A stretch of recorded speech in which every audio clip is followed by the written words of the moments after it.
Anytime you give up over 140 points in an NBA game, you clearly didn't do what you were supposed to do for that night. No matter if you even score 130 or something like that close. But they did a great job just making the game very physical. And for us, we just got to be tougher. Around this time, it gets the level of play raises, and we got the Clippers' best shot tonight. I talked about it after the Lakers game, and we just weren't prepared for that. And it's just the simplest answer I can give to why they scored as many points. Obviously, they made as many shots, but our pick and rolls, our tags on the weak side, we weren't always there. We just weren't as locked in, and that's what you get. It was results to ask for. Kyrie, when you say, is there anything you say to the team afterwards?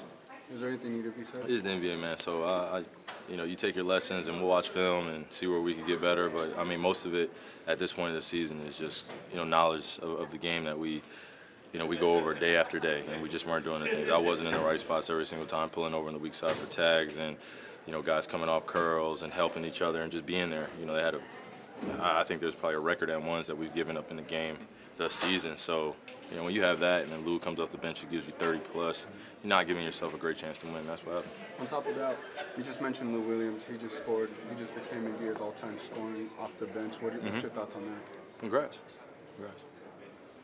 Terry, how do you not let this spread over? What do you take away from this trip? You said how what? Not let this spread to the next game. I mean, we're successful on this road trip. So we came here to go 4-0. Obviously, we didn't have that. We went 3-1. So now we go back home and finish business. I mean, it's just we got to keep it moving. So our level of play obviously has to be at a certain level in order to be successful. And we know what we need to do. So we need to get out of here. We need to get out of LA. No disrespect to any LA natives. I love being out here, but yeah, we need to get out of here. So, yeah. Kyrie, how much have you seen Gordon continue to improve game in and game out? Yeah, no, I mean, he's improving.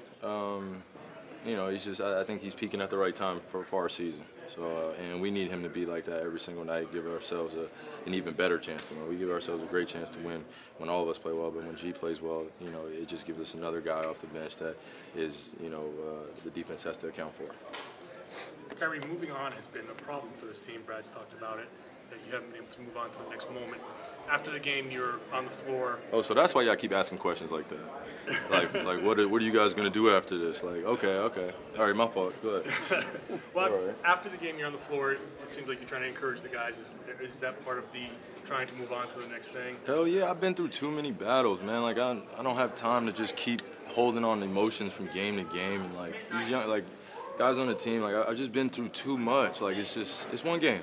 We know what we have to do, but clearly giving up 140 points is not going to get you a W in the NBA. And, that's the level of standard that we all have to hold ourselves to in order to be great. And it is what it is, man. And, you got to take it, as a hit on the chin and just, fly back home 6 hours and get ready for the Kings on Thursday. So they're fighting for a playoff spot. We got things that we want to accomplish throughout the regular season as we finish on, and then we go from there.